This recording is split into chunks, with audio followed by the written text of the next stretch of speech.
Assalamualaikum warahmatullahi wabarakatuh. Kali ini saya akan membagikan video pengalaman sewaktu masih bekerja di proyek telekomunikasi. Sebelumnya saya juga pernah mengunggah video peletakan batu pertama pada proyek telekomunikasi, yaitu BTS USO 4G Bakti Kominfo di Kabupaten Pegunungan Bintang. Video ini adalah lanjutan video sebelumnya. Proyek sedang berjalan dan sudah hampir selesai. Sekedar pemberitahuan, video ini saya ambil beberapa bulan yang lalu. Namun pada kesempatan kali ini saya membagikannya. Yang terlihat di atas sana adalah orang yang sedang melakukan pekerjaan instalasi antena BTS. Jumlahnya ada 2 orang yang bertugas memasang antena BTS. BTS atau Base Transceiver Station atau disebut juga stasiun pemancar adalah sebuah infrastruktur telekomunikasi nirkabel antara piranti telekomunikasi dan jaringan operator. Di sisi lain, ada orang yang bertugas melakukan pekerjaan instalasi VSAT. Mereka adalah Pak Ilham yang memakai topi, Pak Simatupang yang berjaket merah marun, dan ipar Pak Ilham yang sedikit saya lupa namanya. Mereka adalah orang-orang yang sudah berpengalaman di bidang telekomunikasi, khususnya di bagian instalasi VSAT, dan semoga mereka bisa melihat video ini. VSAT adalah stasiun penerima sinyal dari satelit dengan antena penerima berbentuk piringan dengan diameter kurang dari 3 meter. Fungsi utama dari VSAT adalah untuk menerima dan mengirim data ke satelit. Satelit berfungsi sebagai penerus sinyal untuk dikirim ke titik lainnya di atas bumi. Sebenarnya piringan VSAT berbentuk menghadap ke sebuah satelit geostasioner. Satelit geostasioner merupakan satelit yang selalu berada di tempat yang sama, sejalan dengan perputaran bumi pada sumbunya, yang memungkinkan karena mengorbit pada titik yang sama di atas permukaan bumi dan mengikuti perputaran bumi pada sumbunya. Komponen VSAT terdiri dari 3, yaitu unit luar, outdoor unit, unit dalam, indoor unit, dan satelit. Kita akan memaparkan semuanya.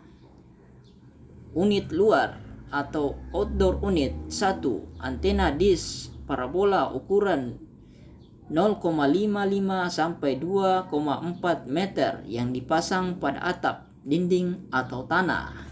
Yang kedua, BUC, block up converter, yang menghantarkan sinyal informasi ke satelit, juga sering disebut sebagai transmitter atau TX.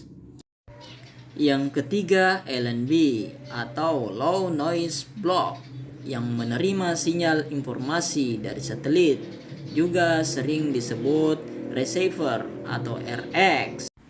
Kemudian unit dalam, indoor unit atau IDU. Yang pertama, modem, modulator, demodulator. Sebuah alat dipanggil return channel satelit, terminal yang menyambungkan dari unit luar dengan IFL kabel berukuran panjang tidak lebih 50 meter. Yang kedua, IFL atau Inter-Facility Link merupakan media penghubung antara ODU dan IDU. Fisiknya biasanya merupakan kabel jenis koaksial dan biasanya menggunakan konektor jenis BNC.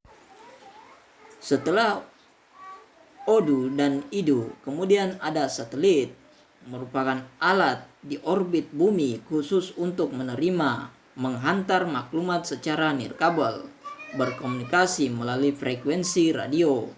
Menggunakan satelit Telkom 2 digunakan untuk depdakri dengan teknologi C-band yang lebih tahan dengan cuaca Indonesia atau yang berhubungan dengan masalah curah hujan yang cukup tinggi di Indonesia.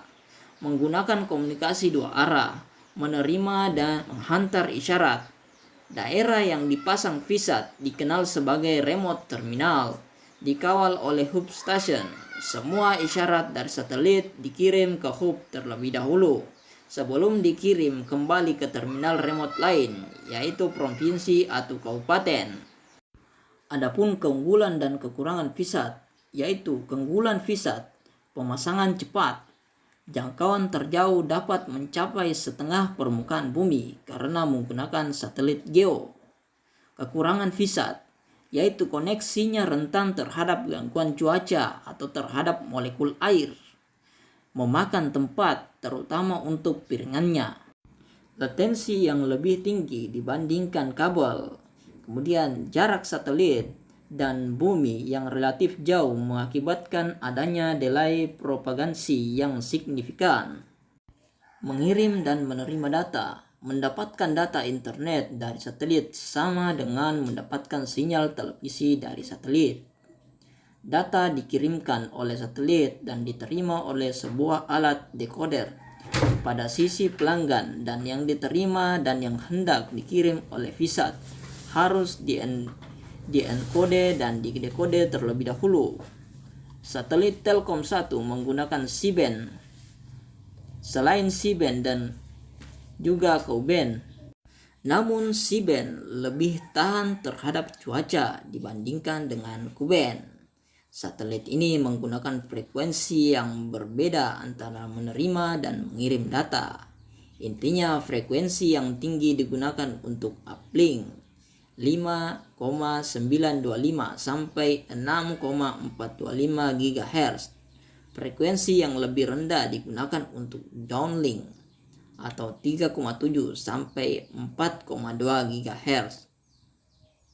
Sekian untuk pembahasan kali ini, dan tak lupa saya menyapa kedua orang yang memakai helm putih, yaitu Bang Aldian dan Pak Tommy. Mereka yang senantiasa memberikan pengetahuan telekomunikasi kepada saya. Dan semoga video ini bermanfaat dan semoga mereka juga bisa menonton video ini. Terima kasih.